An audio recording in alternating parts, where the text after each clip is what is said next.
تو ہم میں سے کتنے لوگ ایسے ہیں کہ جن کو سمجھ میں آ رہا ہوتا ہے کہ یہ اللہ پاک اس کلام کے ذریعے ہم سے کیا بات کر رہے ہیں؟ ہمارے ایک دوست ہیں، میں پرائیویسی کی وجہ سے ان کا نام نہیں لیتا، وہ پاکستان کے ایک صوبے کے چیف جسٹس ریٹائر ہوئے تھے، تو انہوں نے یہ واقعہ بتایا کہ میں ایک سرکاری ڈیلیگیشن کے ساتھ سعودی عرب گیا، تو وہاں انہیں عمرے کے لیے بھی ہمیں لے گئے، تو عمرے میں انہوں نے پروٹوکول دیا، تو بالکل پہلی صف میں امام صاحب کے پیچھے ہی ہم نماز پڑھ رہے تھے، تو فجر کی نماز تھی،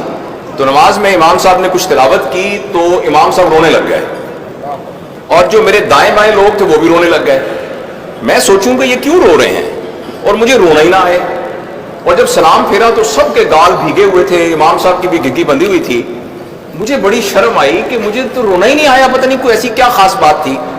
تو میں نے ساتھ والے سے پوچھا، اس نے کہا آپ نے سنا نہیں جب انہوں نے کہا تھا وَامْتَازُوا الْيَوْمَ أَيُّهَا الْمُجْرِمُونَ، تو اس پر امام صاحب کی رونے لگ گئے۔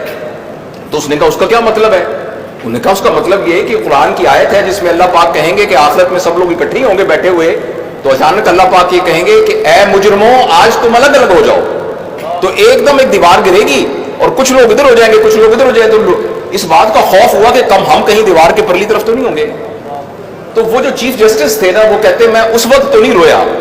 لیکن اپنے کمرے میں آ کے میں نے دیوار پہ سر مار مار کے رویا کہ میں نے قانون کی اتنی کتابیں پڑھی ہوئی ہیں،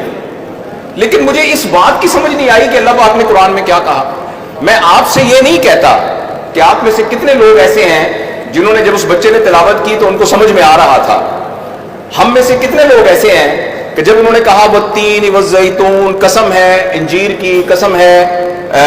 زیتون کی، وطور سینین، اور جو طور سینا کے پہاڑ کی، وہذا البلد الامین، تو ہم میں سے کتنے، اور انسان کو بہترین خلق سے پیدا کیا، تو ہم میں سے کتنے لوگوں کو یہ بات سمجھ میں آئی تھی کہ اس طرح کی عجیب ڈیفرنٹ قسم کی قسمیں کھانے کے بعد اللہ پاک نے یہ کیوں کہا ہے؟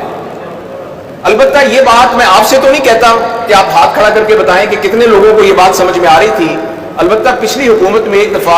اسلام آباد کے کنونشن سینٹر میں نوجوانوں کا ایک سمپوزیم پچھلی حکومت نے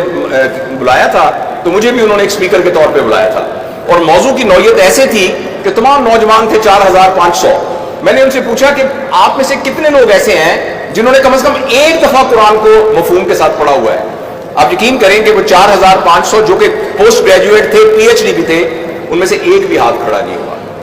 تو مجھے ابھی بیٹھے بیٹھے یہ خیال آیا کہ میرے بہت ہی پیارے دوستوں، بہت ہی پیارے بھائیوں، تھوڑے ہی عرصے کے بعد ہم نے اس دنیا سے چلے جانا ہے،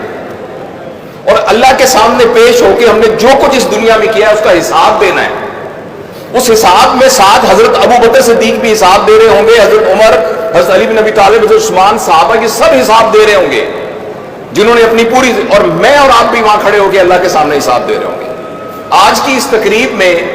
میرے خیال میں آپ سے دست بدستہ گزارش کرتا ہوں، ٹیک ہوم میسج یہ ہے کہ آپ کے بچے کے ایف ایس سی میں نمبر نہیں آئے، اس بات پر گھر میں 10 دن سوگ ہوتا ہے، تو اس بات پر بھی سوگ ہونا چاہیے کہ میرے بچے کو تو قرآن کا پتہ ہی نہیں ہے۔ بچے کو کیا، مجھے بھی نہیں پتا، میں ایک جگہ کا بڑا افسر ہوں، میں بہت مالدار ہوں، میری بڑی پراپرٹی ہے، میں نے ایک دفعہ بھی قرآن کو مفہوم کے ساتھ نہیں پڑھا۔ آپ حضرات کچھ لوگوں کا تعلق آرمی سے ہے، آپ ایک ایکسپیڈیشن کے لیے کوئی بھیجیں اور ان کو ایک مینول دیں جس میں سارا روڈ میپ ہو،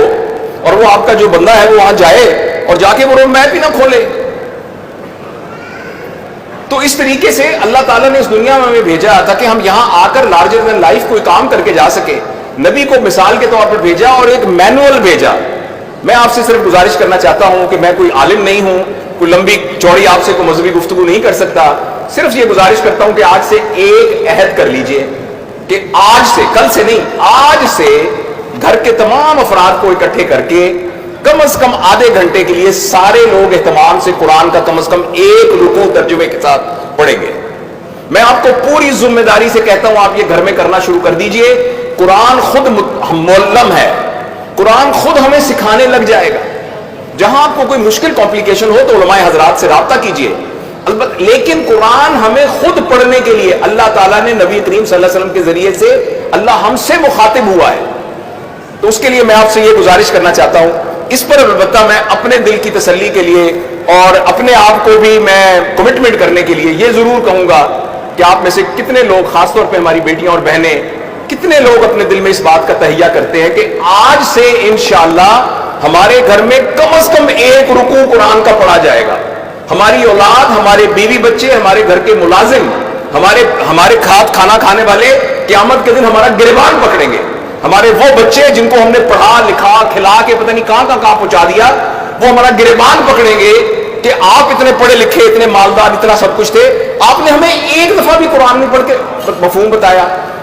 آپ کو پتہ ہی نہیں سورہ کہف میں کیا لکھا ہوا ہے، آپ کو پتہ نہیں سورہ اعراف میں کیا لکھا ہوا ہے۔ تو میرے بھائیوں، یہ میری گزارش تھی، اللہ تعالی ہم سب کو عمل کی توفیق نصیب فرمائے۔